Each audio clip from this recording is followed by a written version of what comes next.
episódio do MDcast no ar, o nosso portal MD News que está aqui com você sempre às quartas-feiras, 8 horas da noite. Eu sou Márcia Dantas, você já me conhece, jornalista, apresentadora, atualmente estou na Jovem Pan News e é um prazer estar com vocês aqui sempre, batendo esse papo, mostrando histórias de pessoas inspiradoras. E hoje eu trago uma mulher muito especial. Ela tem 20 anos já de referência na política, no relacionamento entre políticos e empresários aqui do Brasil. Ela já foi hoteleira, já também estudou direito, passou pela Faculdade de Ciência Política, ela também fundou hoje um dos grupos mais importantes de relacionamento entre empresários e políticos, que é o Grupo Voto, e eu vou apresentar então para vocês um pouco da história da Karen Misculin. Prazer, Karen. Prazer, boa noite. Muito uma alegria obrigada. estar aqui, uma alegria, né, estar aqui com uma profissional tão experiente, tão especial, que tem conquistado, né, o público brasileiro. Parabéns. Eu tenho que falar fácil para as pessoas me entenderem. Então aqui a gente não vai falar difícil, a gente quer falar para o povo, para as pessoas se relacionarem com a gente, que eu acho que também, Karen, sempre foi uma dificuldade dos políticos, né? Essa aproximação com as pessoas, com o que é humano, com o que é real. Me conta um pouco da tua visão sobre hoje, do brasileiro pensar a política como? O que ele espera de um político hoje na sua visão? Então, eu acho que mudou muito, né, Márcia? Primeiro mudou muito a conexão do brasileiro comum com a coisa política, com a pauta política. Né? Até bem pouco tempo atrás, e eu diria assim, bem pouco tempo mesmo, até 10, 8 anos atrás, havia um distanciamento, né, do cidadão comum e das pautas políticas. Né? Toda a pauta política ela era tratada não raramente nas entidades empresariais, nas grandes empresas, em Brasília, nas assembleias legislativas e nas câmaras de vereadores. Com o advento das redes sociais, né, e também com a democratização das campanhas eleitorais para as redes, né, todo mundo se sentiu no direito, digamos assim, de ter voz, né, no direito de poder ser escutado e no direito de dar a sua opinião. Isso é muito positivo. Eu acho que deu, né, ao eleitor, ao cidadão comum, um poder que ele jamais imaginaria que tinha. Então, hoje, a gente escuta, né, dos próprios parlamentares que, inclusive, tiveram que desenvolver equipes especializadas para responder às redes sociais, né, para estarem atentos às redes sociais, que a maior parte da cobrança que eles recebem não é mais nos gabinetes, sim através de Instagram, de TikTok, de LinkedIn, o que é uma coisa assim inusitada, né, porque é uma mudança muito drástica na realidade daqueles que estavam acostumados que voto se pede olho no olho, né? Que voto se pede batendo na porta, que voto se conquista apenas no período eleitoral. E as classes mais baixas hoje já têm acesso também, né? Não é só as classes C, A, B e C, né? Não, assim, mudou completamente o cenário de interlocução do ser político com o cidadão comum. Tem muita gente que diz, nossa, mas é muito ruim, porque em cima dessa democratização, né, surge também assim, uma guerra digital. Uma polarização muito forte. Fake news também. Fake news, as pessoas não têm limites, né, as pessoas passam, né, da área do razoável nas suas defesas, né, das suas plataformas ideológicas. E o que eu falo? Isso tudo, se colocado num caldeirão, ainda assim é positivo. É democracia, né? É democracia. E nós estamos só aprendendo esse processo. Então, obviamente, haverão muitas dores, haverão muitos aprendizados. A própria legislação ainda, né, patina em relação ao que fazer.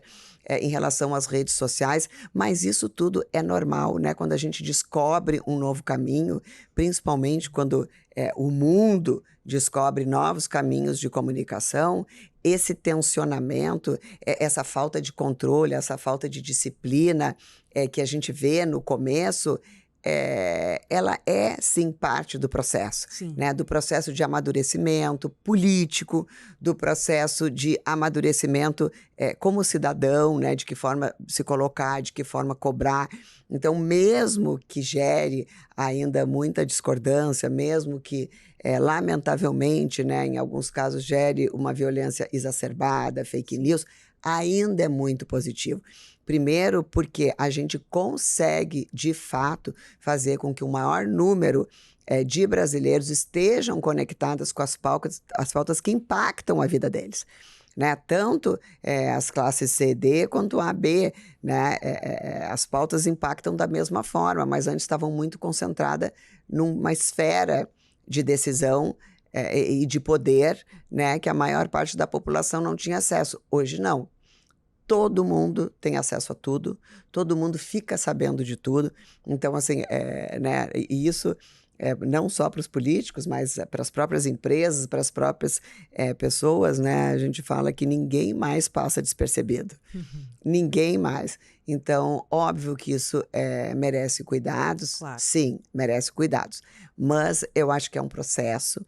Nós estamos avançando muito e é absolutamente enriquecedor quando uma população passa a despertar o seu olhar para a coisa pública, para a pauta política, porque não raramente a gente só fica sabendo, né, dos planos de governo no período eleitoral, a gente só conhece os candidatos no período eleitoral ou depois de eleitos. Então, né, que a gente sabe que a escolha do voto, o poder que nós temos nas mãos na hora de eleger alguém, de colocar um representante, né, nas casas legislativas, de colocar um representante no poder executivo que vai administrar e decidir o futuro dos nossos estados, da nossa cidade, ele é absolutamente fundamental. E nada melhor do que a gente conhecer essas pessoas com antecedência, do que a gente entender quem elas são para poder cada vez mais votar de forma acertada. Agora, Karen, como é que foi você pensar no Grupo Voto, no fundamento dele, nos pilares? Porque você sentia, então, que faltava essa ponte do empresariado com o poder público? Como é que foi? Então, foi uma coisa absolutamente inusitada na minha vida, né? Eu jamais imaginei trabalhar com política, jamais, né? Você até não queria, Eu até você não negava. queria, né? Eu assim, fui para hotelaria, né? Uma coisa absolutamente leve, né? Turismo, era tudo que eu queria na minha vida. Eu realmente me imaginava trabalhando nesse setor, né? Enfim, tentei, né, empreender e trabalhar em várias áreas que não tinham absolutamente nada a ver com política, direito também. Até que, justamente na faculdade de Direito, eu me deparei com uma cadeira que era Ciências Políticas. E foi, para mim, quase que a mesma coisa que quando tu encontra um grande amor. Que demais, uma paixão, assim. Nossa, eu lembro, assim, eu tive o grande privilégio de ter uma professora, assim, que é uma das melhores cientistas políticas do Brasil, a Ana Simão, uma cientista política, socióloga, filósofa, alguém fora da curva. E quando eu me deparei com aquele mundo de despertar do senso crítico, quando eu me deparei com aquele mundo, né, da vertente filosófica, do que de fato é a política, exatamente, né? De conseguir traduzir e de buscar, né, no passado da nossa história, tudo que a gente estava, as justificativas pelo que a gente estava vivendo naquele momento e que vivemos hoje. Aquilo foi como, assim, uma descoberta de um mundo novo para mim. Foi como se eu dissesse, gente, como assim? Onde é que eu estava? Que eu não estudei isso antes, que eu não entendi isso antes. Assim, foi realmente, assim, uma paixão que se despertou muito latente E aquilo, assim, foi crescendo, né? Aquela professora, assim, realmente me impactou muito. Você vê, né, a força da educação, né? A força Nossa, não, a força de um mestre, né? Eu falo para ela até hoje, assim, ela mudou toda a minha vida. Eu sou muito grata a ela, porque, assim, foi ela que me despertou uma paixão que estava adormecida dentro de mim. Que você renegava, E que inclusive. eu renegava, porque, né, eu venho de uma família política, é aí que eu me dei conta que, na verdade, eu sempre fiz política, né? Eu sempre circulei nesse ambiente, né? Embora eu circulasse com desenvoltura e com naturalidade, mas eu sempre quis fugir dele e eu descobri que ele estava ali, né? Enraizado, adormecido, e que eu queria ir para uma não queria, né, ser política, né? Mas eu era um ambiente que eu realmente entendia que eu tinha que estar, que eu tinha muito para dar, que era uma missão que eu queria cumprir. E foi ali, então, que eu descobri, então, já quase no final do curso de Direito, ela me convenceu a fazer algumas cadeiras de Ciências Políticas, né? E eu fui imediatamente no outro semestre, fiz algumas, e aí eu nunca mais consegui, assim, soltar os livros, eu nunca mais consegui me desvencilhar desse ambiente, ao contrário, foi um ambiente que eu passei a me dedicar E se sentiu à vontade nele, né? à vontade. E é uma coisa, né, Márcia, assim, ó, foi um despertar, eu digo assim, de duas novas visões do mundo, né? Primeiro, assim, que me despertou, assim, para uma paixão, isso, assim, que era uma raiz também da minha família, que era uma coisa muito forte, né, e que veio de forma, assim, avassaladora, e também me despertou muito, assim, para essa visão que eu acho que as pessoas estão muito nessa loucura do dia a dia e não conseguem se concentrar, assim, qual é a sua missão no mundo, assim, o seu propósito. Qual é o seu propósito, qual é o seu talento, né, de que forma tu pode contribuir além das tuas metas do dia a dia. Sim. E eu acho que a ciência política, ela me chocou no momento dessa descoberta, porque ela me fez descobrir que, peraí, entendeu? Tem alguma coisa aqui no mundo que eu posso fazer de bom, né? Não só para me trazer realização profissional, sucesso profissional, mas que vai impactar o meu entorno, que vai impactar meu Gerações, município, inclusive. que vai. Então, assim, aquilo mexeu muito comigo, né? E foi quando começou a surgir a ideia de que eu não sabia, não tinha ideia do que eu faria com aquilo, né? Mas eu comecei primeiro a trabalhar em campanhas políticas, né, na área de estratégia e marketing, mas eu sabia que não era aquilo que eu queria, eu entendia que eu era um outro ambiente. E aí eu fui vendo, então eu fui trabalhar na Assembleia Legislativa do Rio Grande do Sul, e aí naquela época me deparei com líderes espetaculares, com pensadores extraordinários, que não viam nos jornais e nem nas revistas do dia a dia suas ideias retratadas. Né? Eu via dores da indústria, do setor privado, falando sozinha, né? Que não chegava no poder público, via o poder público, por outro lado, né? Trabalhando muito ali para apagar incêndio. Exatamente. Nem conseguia ser visto, nem conseguia escutar. Né? Se blindava também. Gargalos, né, que impedem na época que pedia o desenvolvimento do Estado. E aí eu entendi que tinha ali um espaço de interlocução, né, de diálogo. Foi aí, então, que nasceu a ideia da Revista Voto. A gente nasceu como um veículo de comunicação focado em servir de análise de risco político e econômico, trazendo justamente, né, as demandas, as dores da indústria para o setor público e vice-versa, trazendo, né, as projeções, os planos de governo daquele momento, né, para ver de que forma essas forças se coincidiam ou se chocavam. E aí, então, a gente começou, né, um trabalho maravilhoso com um timaço de cientistas políticos, filósofos, economistas, Tem quanto jornalistas. tempo isso? 21 anos. Uau! Então, há 21 anos. 21 anos, assim, quando ainda não existia esse poder digital. Quando era tudo mato. Não existia esse poder digital. Hoje a revista tem que ser digital, né? Exatamente. Inclusive, vocês têm a versão digital hoje. A gente ainda tem a impressa, Uau. porque ela é ela é uma marca, né, Sim. do nosso trabalho, da nossa empresa. E eu ainda, como uma pessoa antiga, né, eu acho também que o Gosta do impresso papel. traz também aquela coisa, assim, do tá ali, está registrado, assim, passa uma credibilidade, passa um pertencimento, né? É diferente a pessoa ter um veículo, colocar na bolsa, poder acompanhar numa viagem, ler com calma, com bateria ou sem bateria, ele vai estar ali. Então, a Voto nasceu muito com essa missão, né? Que se despertou mesmo dentro de mim, que era de conseguir fazer esse elo e, de alguma forma, fazer com que os gargalos, né, que trancavam o nosso desenvolvimento, que bloqueavam e afastavam investidores, pudessem ser amenizados. Então, esse foi o primeiro passo, né? A partir da revista, que foi assim, um marco, né, Não tinha no Brasil nada parecido. Então, vocês foram os primeiros, assim, pioneiros. Os primeiros, né? E até hoje tem muita gente que diz, nossa, eu me lembro, eu tenho as primeiras coleções, eu colecionava a revista, porque era muito legal, né? É uma produção de conteúdo que a gente ainda faz com muita paixão e excelência, né? Hoje mais digital do que impresso. Mas o que eu acho, assim, que ficou, né?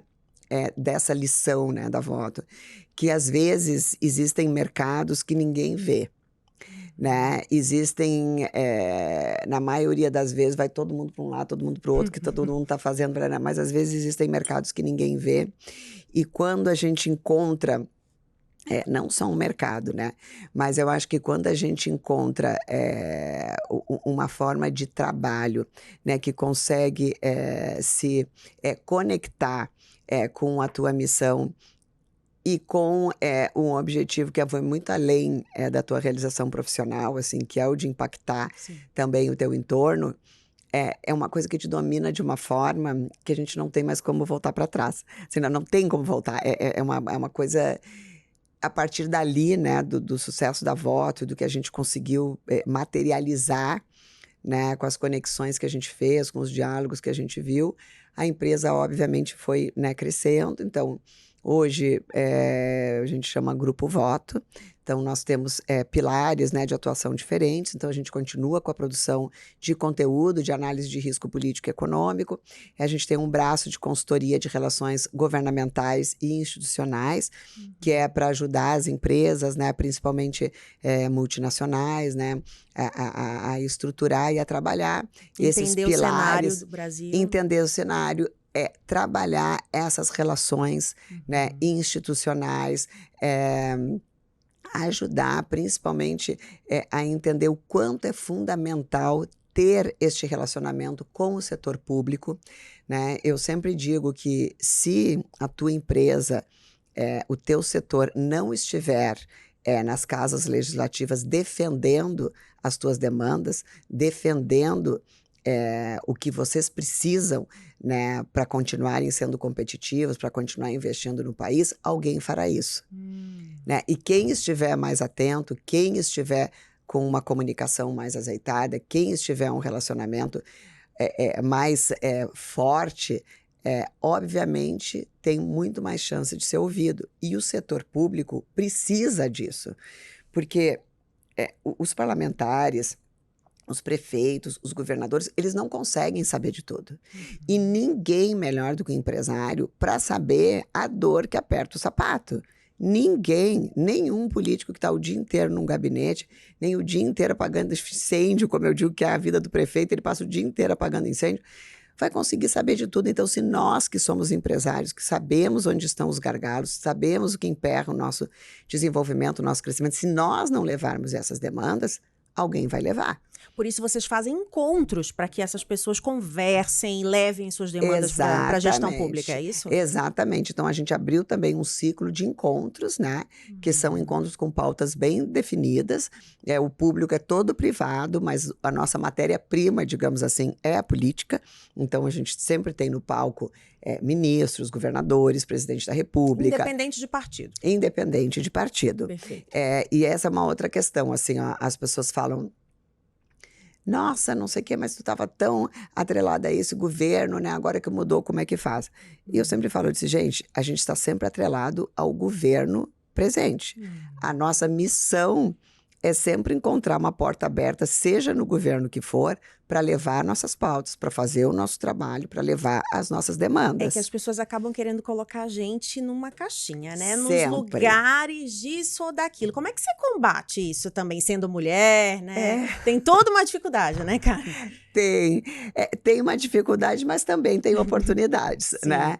É o que eu falo, muita gente me pergunta, nossa, por que tu escolheu isso? Política, um ambiente tão tóxico. Tão tóxico, tão difícil, não é possível, por que tu não abriu uma confecção? Porque não... né? Tem tudo isso.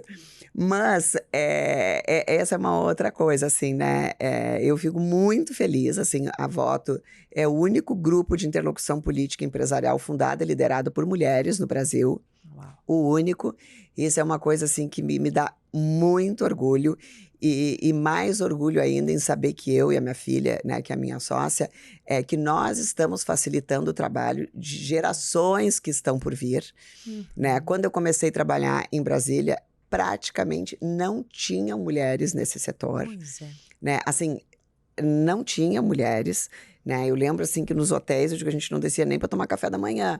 Sabe? Era um ambiente muito masculino ainda, muito... difícil, né, para mulheres executivas. Você sofreu preconceito no começo? Olha, eu vou te dizer, assim, eu sou muito privilegiada, né, porque eu nunca senti esse preconceito. E às vezes eu olho para trás e eu fico pensando assim, na verdade eu acho que eu não senti, porque eu tinha uma coisa tão forte que me movia. Eu tinha tanta certeza de onde eu queria chegar, eu tinha tanta certeza da missão que eu tinha que desempenhar, que se eu sofri, eu não vi. Aquilo se tornou muito pequeno para mim. Né?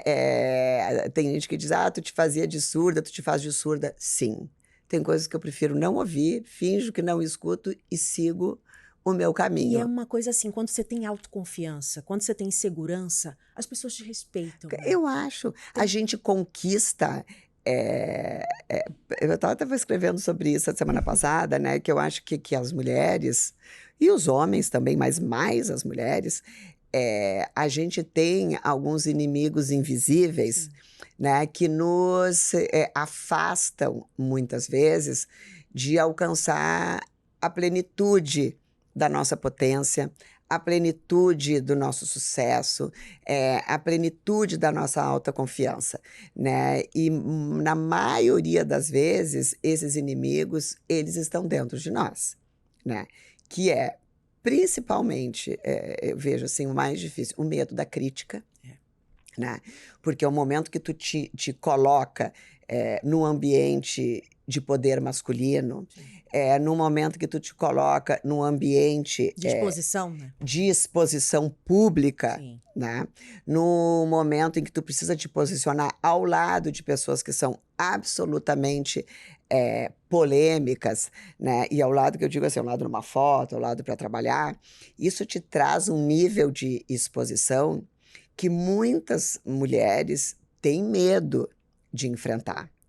Porque tem medo da crítica, tem medo do que os outros vão falar, tem medo de não conseguir suportar o que vem depois. Sim. Né? E aí eu volto para tal da missão. Se a gente tem muito claro qual é a nossa missão, é isso que tu acabaste de falar, que tu chegou até te posicionar, né? Eu acho que se a gente tem clareza, se a gente tem autoconfiança do caminho que a gente quer seguir, do que a gente está fazendo e que é aquilo que tu quer fazer, não tem crítica que te abale, elas só te fortalecem. Eu falo muito assim, eu acho que tem 2 tipos de crítica. Tem a crítica que é um feedback positivo, Sim. que é alguém que quer colaborar contigo, e tem a crítica que é um espelho da pessoa que está falando, Verdade. né? Então, assim, a decisão de qual crítica tu vai acolher pro teu coração é só tua. É.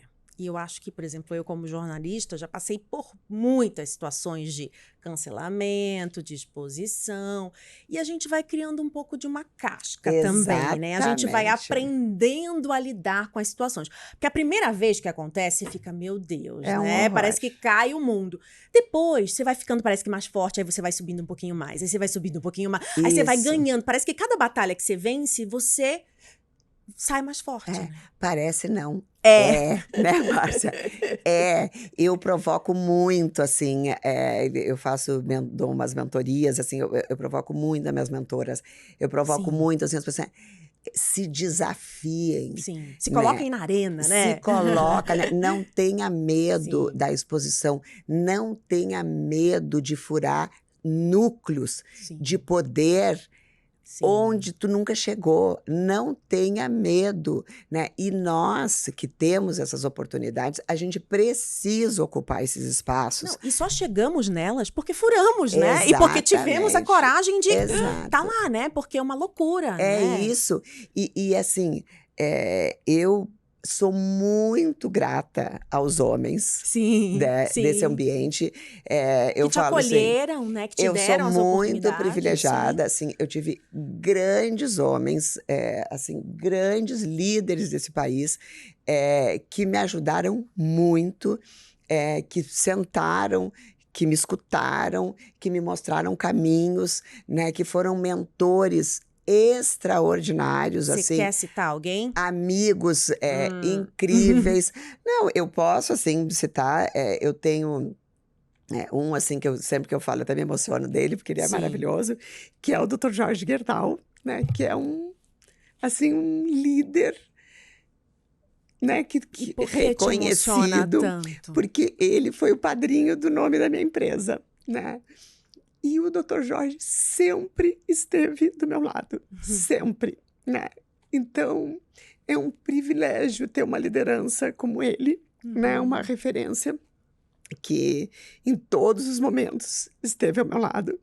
Como tu falaste, né? No momento que às vezes Ninguém tá, né? Que não, tá todo e mundo. às vezes que a crítica é tão latente que tu parece que não vai ajudar. Sim. Ele sempre esteve, E é né? tão importante ter essa pessoa que é uma base ali. É o amigo de verdade, né? É onde É, tá o furacão e a pessoa tá ali, ó. Calma, ela te lembra quem você é, né? Ela te lembra o seu propósito, né? não, eu sempre falo pra ele assim, faz 21 anos que eu falo dele, faz 21 anos que eu me emociono, porque é uma pessoa com quem eu aprendi muito, especialmente a arte do diálogo. Sim. Né? Ele e muitos outros, assim, mas especialmente o Dr. Jorge, até super recomendo o livro dele, que ele lançou no final do ano passado. Qual o título para nossa audiência já ir É atrás? A Busca. A Busca, Jorge Gerdau. Isso, Anotem. Porque ele é isso, né? Ele é uma das pessoas mais curiosas que eu já vi na minha vida. É uma pessoa que tem, assim, tá perto dos 90 anos e ainda Uau. trabalha, ainda dá palestras, assim, até pouco tempo montava, né? Foi um dos precursores do surf no Brasil. Então, ele fala, tem uma passagem maravilhosa, assim, que ele fala, e que é ele, né? Que ele falava que quando ele estava, assim, no mar, sentado em cima da prancha esperando as ondas, ele entendeu a importância de dialogar com as ondas, de entender qual era o momento que ela estava dando oportunidade para ele e qual era o momento que ela estava mostrando, fica parado e tenha paciência. Então, assim, e é isso, né? Porque a vida é isso. Sim. Né? Nos momentos de crise, né? A vida é isso na nossa dinâmica política, especialmente do Brasil, né? Então, eu tenho a grande felicidade de ter sentido um mestre, acho que o maior executivo, empresário de todos os tempos que o Brasil teve, alguém que não fala, ele vive a responsabilidade social todos os dias, né? Ele e a dona Maria Helena, a esposa dele. Eu tive o grande privilégio de tenho, né, o grande privilégio de ter um marido que jamais me cortou as asas, né? Por mais doloroso que seja, por mais que ele sofra no dia a dia, né, as minhas ausências, as minhas tensões, ele jamais falou, não faça isso, não faça aquilo, né? Jamais me impediu de realizar os meus sonhos, mesmo que em ambientes absolutamente masculinos, né, e de exposição, né? Tive vários queridos, maravilhosos, líderes políticos, assim, que desde o começo acreditaram no meu trabalho, como o presidente Temer, como o ex-ministro Padilha, que já é falecido. Então, eu sou, assim, dos governadores do Rio Grande do Sul, todos. Então, eu sou muito, muito grata, né, a todos esses homens que foram absolutamente especiais na minha vida. Vários parlamentares, amigos, que eu tenho até hoje, e que me ensinaram que, na verdade, o fato de eu ser mulher, muito mais do que um risco, era uma grande oportunidade, né? Porque o fato de ser mulher, bem ou mal, traz mais credibilidade, traz segurança para o ambiente, traz uma leveza para o diálogo, né? Traz uma sensibilidade diferenciada, né? A gente consegue, nos nossos eventos, criar quase que um ambiente familiar. Então, assim, é diferente, ainda mais porque, né, somos eu e a minha filha, então é um ambiente familiar. Então, eu sempre acho que esses ambientes, né, que muita gente até tem medo, porque podem sofrer preconceitos, porque são machistas, porque eles só precisam ser desvendados com firmeza. Eu digo, não tem nada que freie e que ataque uma mulher com coragem. Nada. Quando a gente tem coragem, autoconfiança e sabe o caminho que quer trilhar, ninguém nos para. Não chega nem perto. Então, eu acho que é uma mensagem, assim, que eu sempre gosto de deixar, que é isso, né? A gente tem todas as ferramentas dentro de nós, né? E o nosso maior inimigo está aqui dentro. Então, a gente só precisa vencer esses inimigos, colocar a banda para fora, se impor e ir em frente. Não tem nada que nos impeça e os caminhos se abrem. Eu fiz uma palestra recentemente no TED e aí a última frase da palestra era: ser você é o maior ato de coragem que existe. Isso. E é tão difícil, às vezes, num mundo que quer te comparar com o outro, cheio de espelhos, né? No mundo da internet, do visual. Você ter essa coragem de mostrar a sua vulnerabilidade e mostrar também a sua força, né? O que você é. Então, uma mulher como você, num espaço de tantos homens, ter crescido tanto, ter sido abraçada por eles, não é à toa, né? Então, assim, admirável saber que você ainda tá e tá trazendo, abrindo um legado para sua filha e para tantas outras mulheres que querem também viver isso. Então, o que você diria para elas é exatamente isso, né? A coragem de ser essa força que você sabe que tem aqui dentro, mas às vezes fica apagada, né, Karen? Exatamente. E eu acho mais, né, Márcia? Eu acho assim que cada um de nós tem como contribuir com uma sociedade melhor, com um país melhor.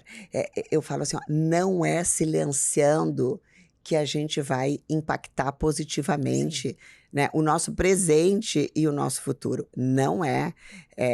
Então, eu tenho muito claro assim que a minha missão desde sempre foi, de alguma forma, tentar impactar, né, o meu país, que eu sou apaixonada, com todos os defeitos, né? Eu já morei fora do Brasil, tive a oportunidade de morar fora. Eu não quero morar fora, eu quero morar aqui. Eu amo o Brasil. Eu acho que com todos os defeitos a gente tem muitas qualidades e depende de nós, né, da sociedade, fazer a transformação da sociedade, saber votar, Sim. escolher que caminhos nós queremos. E as mulheres são as maiores influenciadoras Sim. dentro de casa, no comércio, no trabalho. Nós somos influenciadoras. Sim. Então, é o que eu sempre digo, nós mulheres, nós precisamos exercer o nosso poder de transformar vidas, de criar filhos e filhas protagonistas, Sim. né? De fazer com que crianças não sejam só mais um que vai deixar a vida passar, que eles entendam a responsabilidade deles na hora do voto, que eles entendam deles a responsabilidade deles como cidadão. Sim. Né? A gente não veio para o mundo a passeio. Verdade. É o que eu sempre digo, a gente precisa conversar sobre política com as crianças. Sim. A gente precisa instruir os adolescentes desde cedo. A gente precisa trazer pautas do país para dentro de casa. Né? Porque senão, é isso que tu falaste, assim, é um mundo de tanta espuma, é um mundo de tanta superficialidade, de tanta imagem.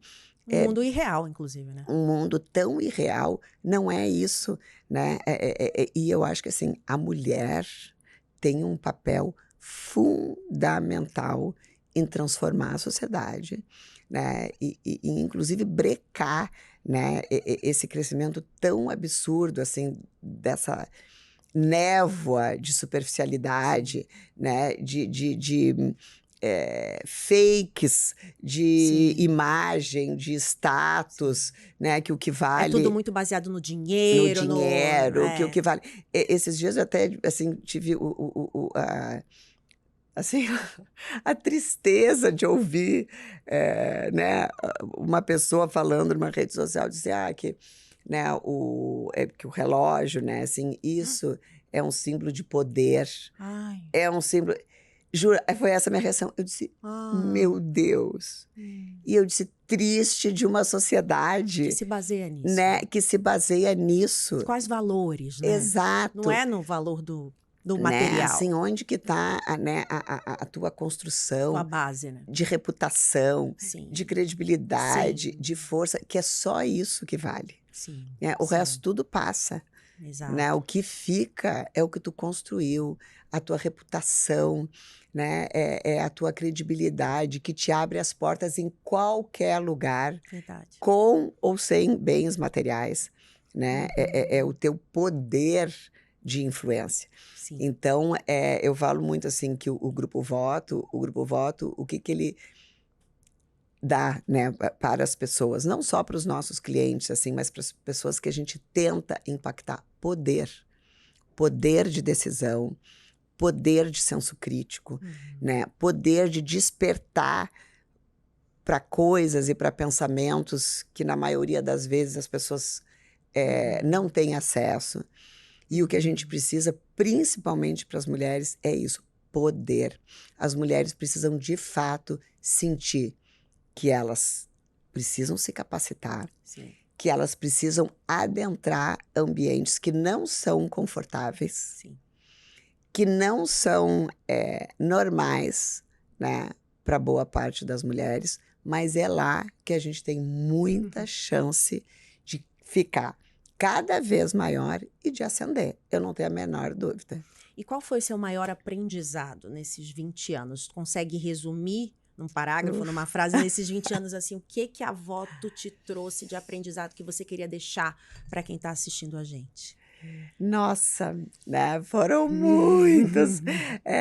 Numa frase é muito difícil, mas eu diria assim que o maior aprendizado, né, da minha convivência com todos os grandes líderes políticos desse país, com todos os presidentes da República, todos os principais atores e empresariais, né, só me fez fortalecer a crença de que o Brasil e o mundo só tem um caminho que precisa ser trilhado para a gente prosperar: o diálogo.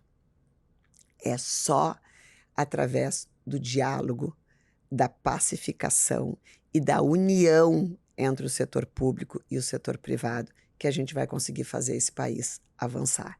não será culpa só do governo e nem culpa só dos empresários se o país fracassar. A culpa é de todos nós.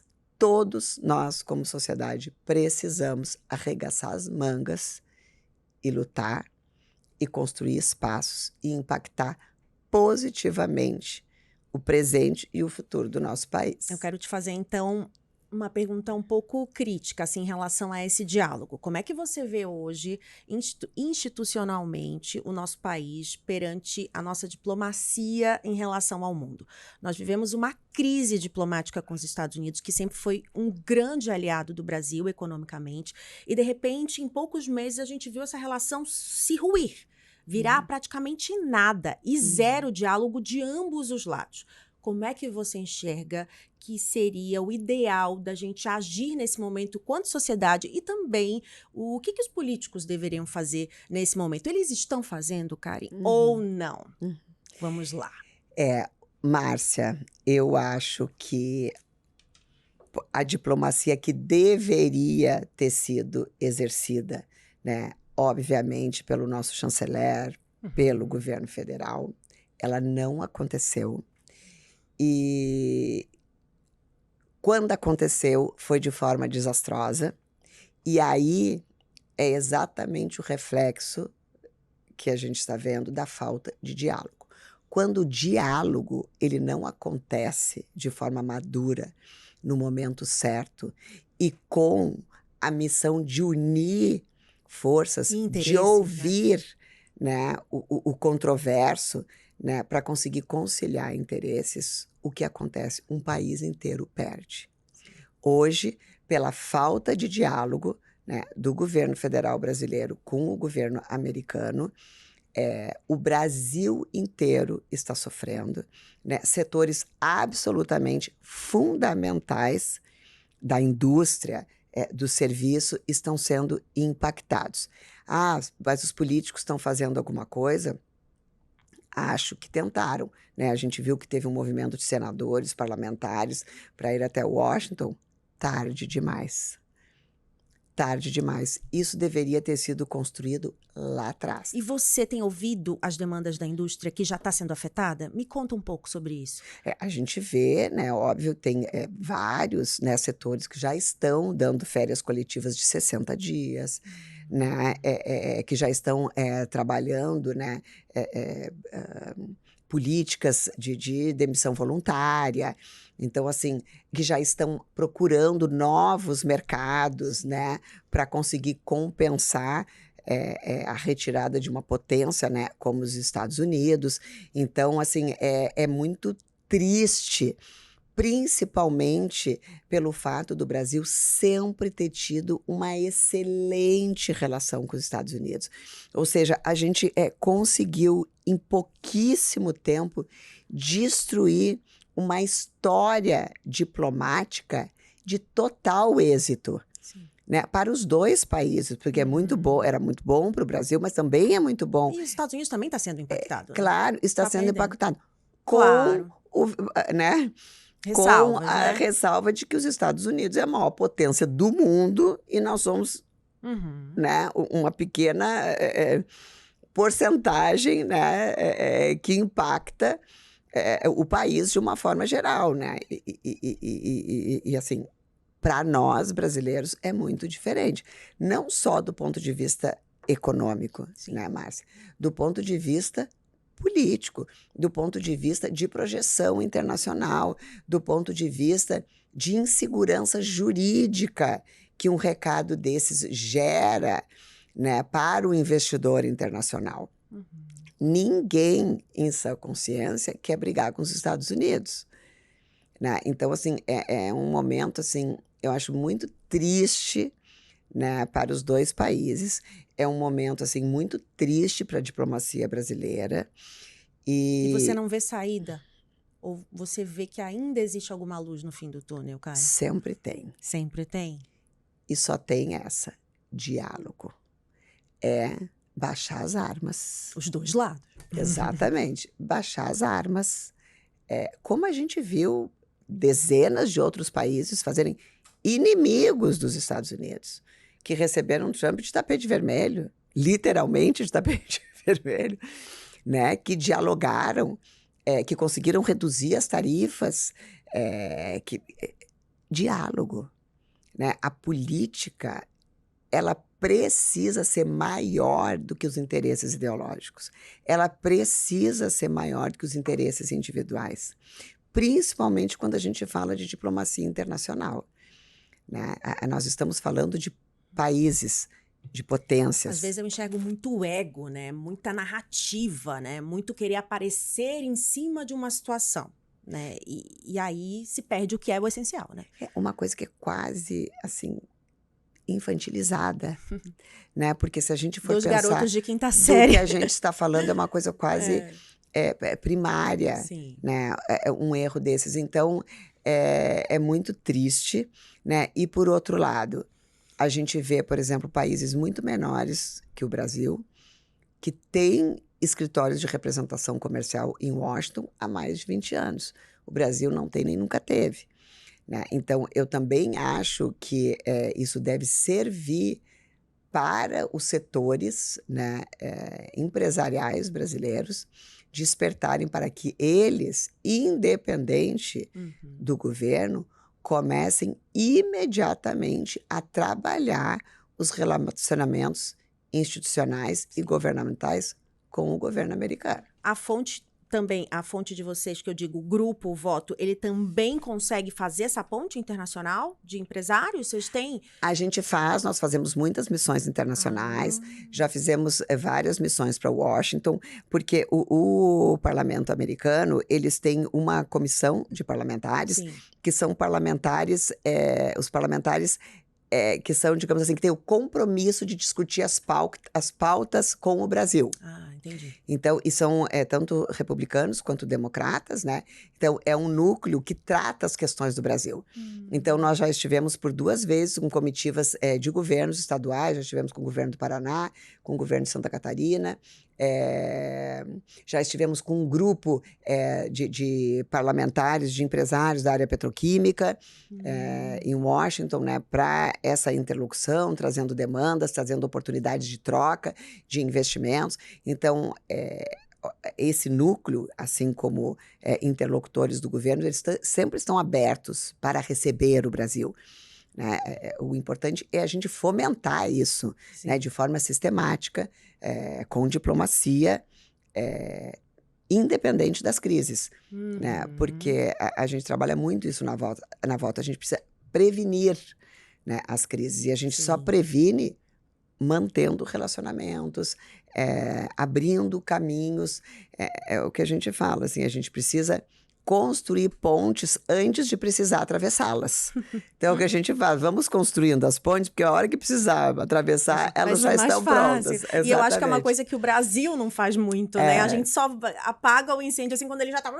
Exatamente. E também todas as nossas políticas públicas não têm muito disso de prevenção, né? É sempre uma política já depois do que tudo aconteceu. Pra enchente, pra tudo, né? A gente vê. E você acha, só pra gente encerrar, que o tempo voou aqui, o que o brasileiro deve se atentar na hora de dar o seu voto para alguém, para confiar em alguém? Existe uma análise que a gente consegue fazer da pessoa, do que ela quer apresentar de proposta? Você, com 20 anos lidando com tanta gente, como você percebeu quem era um líder que ia trazer resultado não só para ele mesmo, mas para a comunidade, e quem era uma pessoa assim que estava ali pelo palco, que existem muitas na internet hoje? Então eu queria que você ajudasse a população que está assistindo a gente, já que 2026 está logo ali, a fundamentar o seu voto. Tem uma mensagem da Karen?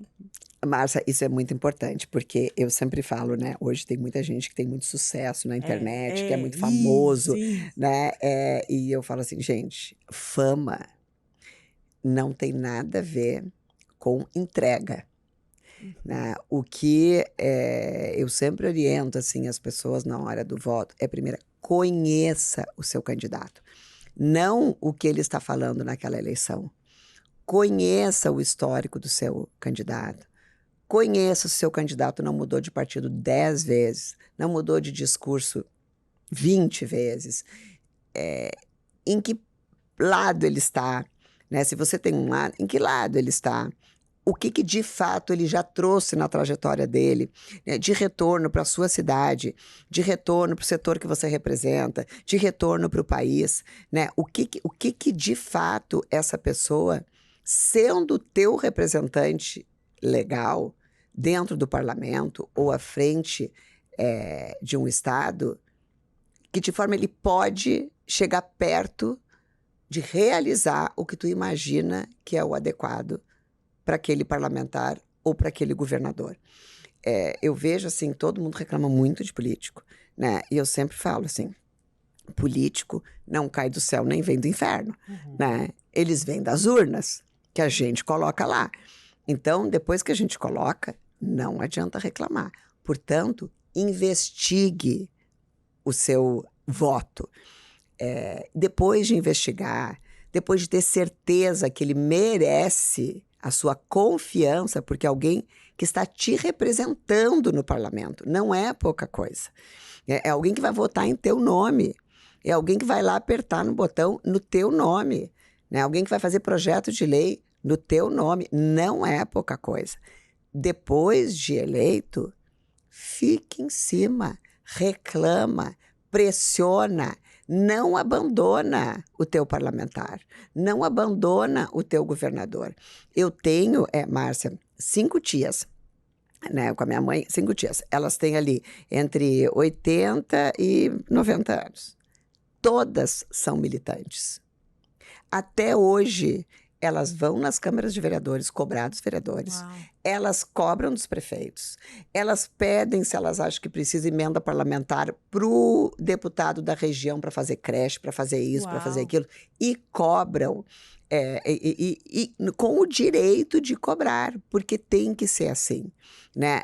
Político funciona sob pressão. Né?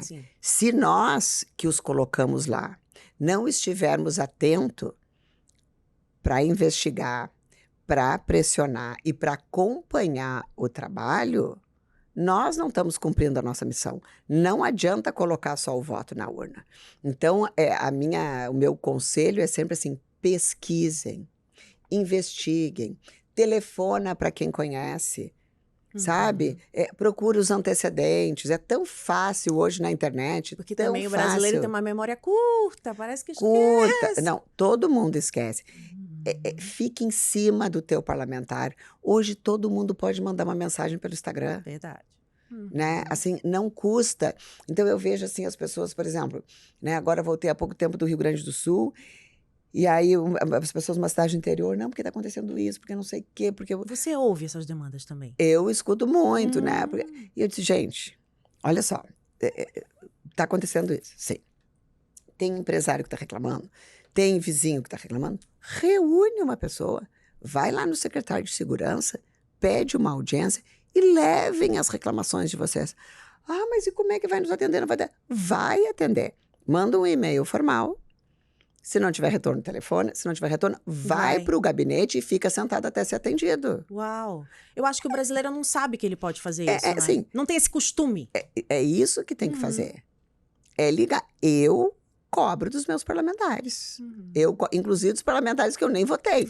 Mas eu cobro de, poxa, sabe? Porque às vezes tem pautas, assim, que é quase inacreditável, né? O quão contraditório é o voto de alguns. Então, assim, tem que cobrar, porque eles estão lá com o poder do nosso voto. Então, o que eu acho, e que eu acho positivo nas redes, é porque ela também tem conseguido gerar uma indignação no povo que os leva a ter mais vontade de cobrar. Né? E é isso que a gente tem que fazer, investigar o passado, para poder ter consciência de quem a gente está votando no presente e cobrar. Cobrar, cobrar, cobrar. Nós somos os responsáveis por todos que estão nos postos de poder. E para a gente encerrar, qual o limite da liberdade de expressão, da responsabilização de quem está indo um pouco além dela? Porque existe uma discussão na internet sobre liberdade de expressão, sobre o que se pode falar, o que não pode e tudo. E as pessoas ainda não entenderam que existe também um senso crítico, né? Nem sempre a gente pode expor completamente o que a gente acha e deve, né? Porque às vezes os assuntos se tornam ali completamente perigosos, completamente polêmicos. Então, como é que você vê essa linha tênue entre a liberdade de expressão, que é tão sonhada? Existe realmente liberdade de expressão no Brasil? Então, Márcia, eu acho que a gente, como eu falei lá no começo, nós estamos construindo caminhos, né? Eu acho que a democracia no Brasil ainda é muito recente.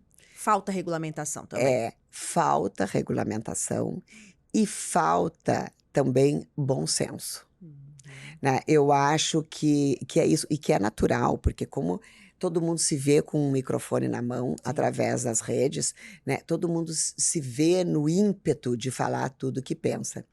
E eu, assim, a minha empresa nasceu, um dos nossos pilares é a defesa das liberdades individuais e coletivas. Eu acho que não tem valor maior de uma sociedade do que a liberdade. Nada faz sentido se tu não for livre, né? Se tu não tiver liberdade econômica, se tu não tiver liberdade de ir e vir, se tu não tiver liberdade de opinião, assim, nada vale a pena, né? Porque o sonho, né, do mundo inteiro é ser livre, né? A gente educa os nossos filhos para serem livres. Então, assim, eu acho que a liberdade é um valor, assim, inegociável, né? Mas eu acho que a liberdade, ela precisa entender que a tua opinião, né, que a tua conduta de valor, ela pode ser exposta e ela deve ser exposta enquanto ela não ferir a do outro, né? Porque tem milhões de formas de tu defender e de tu argumentar com contraditório. Sem atacar. Não é nem só sem atacar, Ofender, é né? sem ofender, é sem ir para um nível onde não deveria haver discussão. Sim. Porque tem níveis que a discussão acaba. Então, o que você faz é simplesmente você se cala numa situação assim. Você se retira. Eu acho que quando as pessoas não têm bom senso, não vale a pena o Nem diálogo. dialogar. Não vale a pena, né? Mas eu tenho visto isso, que as pessoas parecem que estão cegas, elas não conseguem mais ouvir a opinião do outro.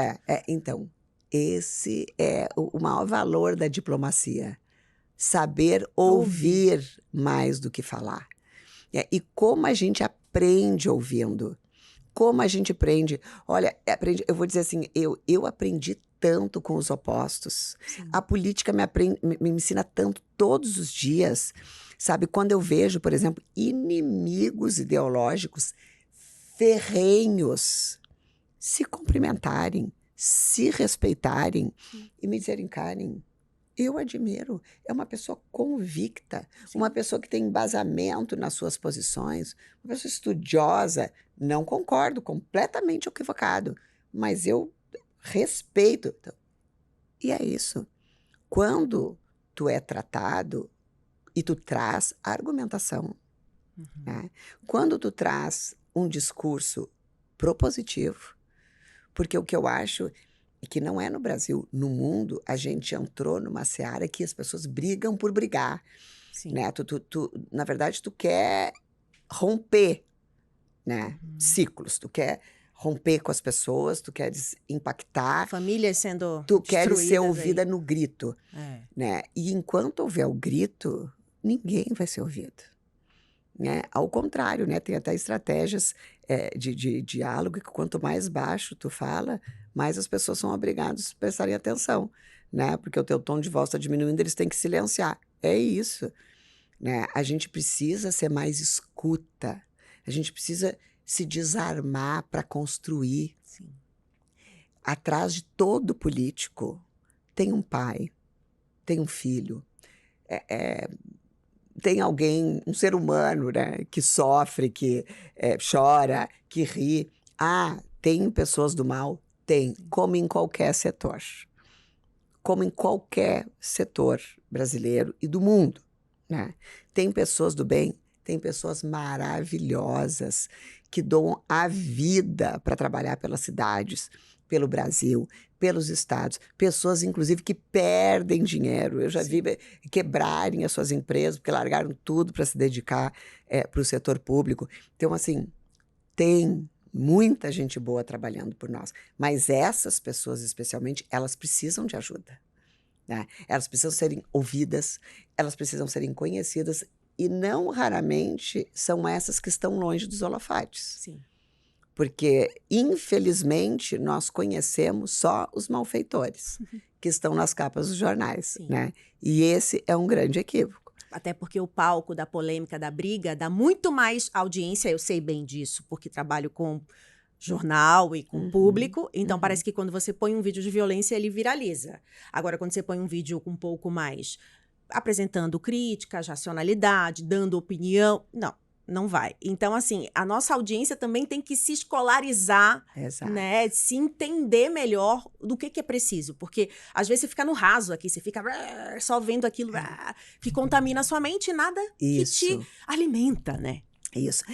Márcia, eu digo uma coisa assim, a política, ela pode ser um ambiente absolutamente destruidor. Sim. Porque se tu entrares nessa esfera de briga, se tu começar a procurar na internet e receber, porque daí tu não Vira uma procura, bolha, tu recebe, que tu recebe briga e conspiração, e aí tu vai abrir os jornais, é só aquilo. Tu enlouquece.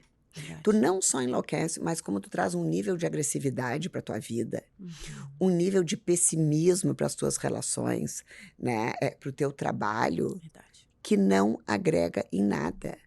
Então, o que eu acho é o seguinte, as pessoas precisam de bom senso, precisam serenar né, as suas mentes, sabe? Precisam entender que cada um de nós contribui ou com o caos ou com a solução.